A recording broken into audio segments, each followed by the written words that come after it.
Hello everybody, it's Angel. I'm back. I have been thinking a lot about this video. I'm gonna try to keep it short and simple and try and use my words how I want to say them. I know there's a lot of new gardeners out there. I'm in a lot of gardening groups on social media, on Facebook and different groups, and I see all of these new gardeners panicking, and they're panicking over things that I think that are unnecessary. You know, gardening is supposed to be joyful and fruitful, not stressful. So I just wanted to make a video today and kind of go over my opinions on this. I had no idea what YouTube was when I started gardening. I had nothing but gardening books and wonderful knowledge from other gardeners that I talked to as a reference to go by. And I started pretty simple, and looking back, I know I did things in a way that I would no longer do them today. And the reason why I wanted to do this video is because I just wanted to say there's no wrong way to garden. There's no wrong way to garden. You're growing your own food. You are getting exercise, you are enjoying nature, you are planting plants, you are growing things. There's no wrong way to do this. I just think that it's very important to be a mindful gardener. So what is a mindful gardener? So a mindful gardener is somebody who finds out why they're doing what they're doing. Someone who does something with knowledge and intention of what they're doing. Now, you can say that this tomato plant here has a sucker, and here I pulled off the sucker. Now, why did I do this? Why do you pull off the suckers? You pull off the suckers to keep the plant from producing this part of the plant, hopefully increasing the amount of fruit that you're going to get. You can also do this to get more airflow to your plant to help keep it from getting diseased. Are you gonna fail as a gardener if you don't pull these suckers off? No.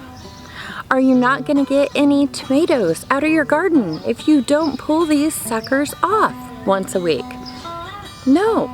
You are going to be a gardener. You are going to get a crop. You are going to get more than what you put in to your garden, even if you don't pull these off. I see a lot of people talking about what they should and what they shouldn't do. What you should do is grow your own food. What you shouldn't do is constantly judge yourself for not being what they told you you should be, not doing what they told you you should do. You do what feels right, what you think is right. Be mindful. Why are you doing something? What is the reason for this? That is mindful gardening. The reason why I wanted to make this video is because it just breaks my heart to see so many new gardeners out there with so much stress on them.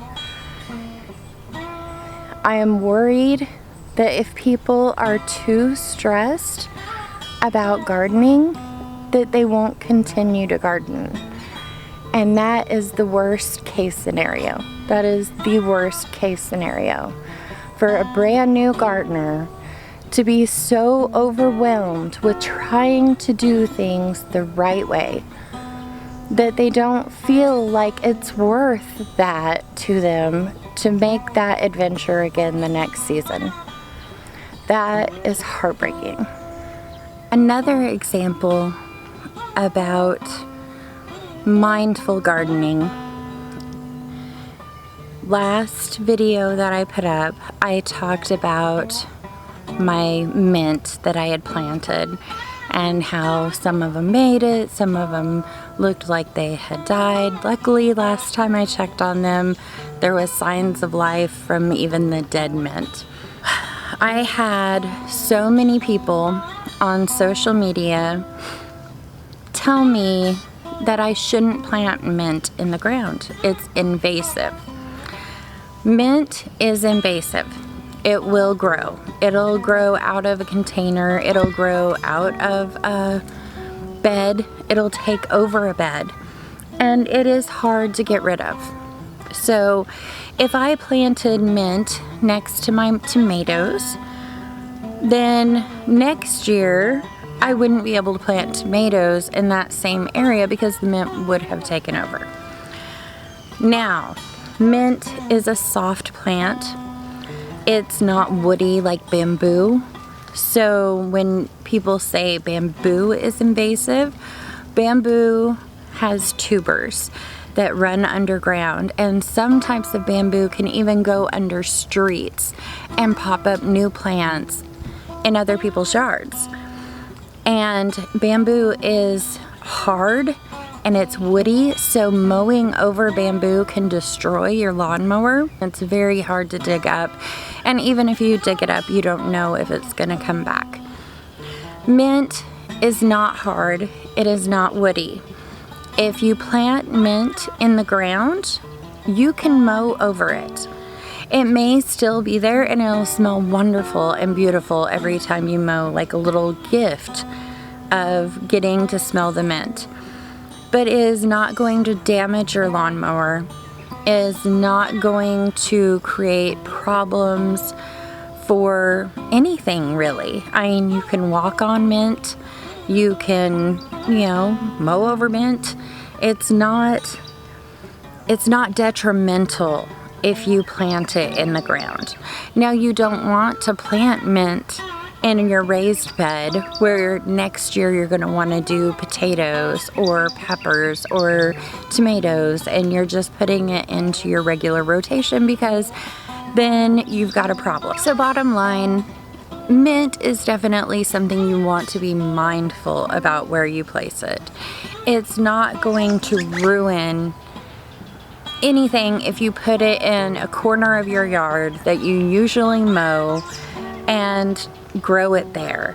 I wanted mint in ground for multiple reasons. The reason is that I feel that I never have enough mint. I want to harvest more mint. Containers, it seems to outgrow, and if you don't repot it, it dies back. It doesn't overwinter well here in containers, and I just want it to be, I want to buy mint once because I've had a hard time growing it from seed. I want to buy mint once, plant it in the ground, and know that I will have mint there the next year and the next year and the next year. I don't want to continue to buy things and plant things every year if I can grow them every year without touching them. Like my horseradish. I love my horseradish. Planted it 2 years ago. Haven't touched it. Harvested some. Still have tons of horseradish. And it's growing more every year. It's awesome. These are the things you want to be mindful of. Think about why somebody tells you not to do something. Think about what is the reasoning? What is their purpose? Being a gardener is being a student, and to learn how to garden is a constant, ever-changing thing, and nobody has ever known everything there is to know about gardening. It's regional, it's seasonal, You are dealing with different circumstances and different problems every single year, even if you garden in the same place for 100 years. There's just so much to it, and just be mindful and don't be so hard on yourself. And there is no I messed up. There is I learned an important lesson. That didn't work for me. Now I know that didn't work for me. Now I can go on and do other things that are not that may work for me. That is gardening. It teaches us patience and practice and perseverance, and gardening is something that I think every person should do. Thank you all so much for watching if you got this far. I hope you all have a wonderful day. I love your guts. Bye-bye.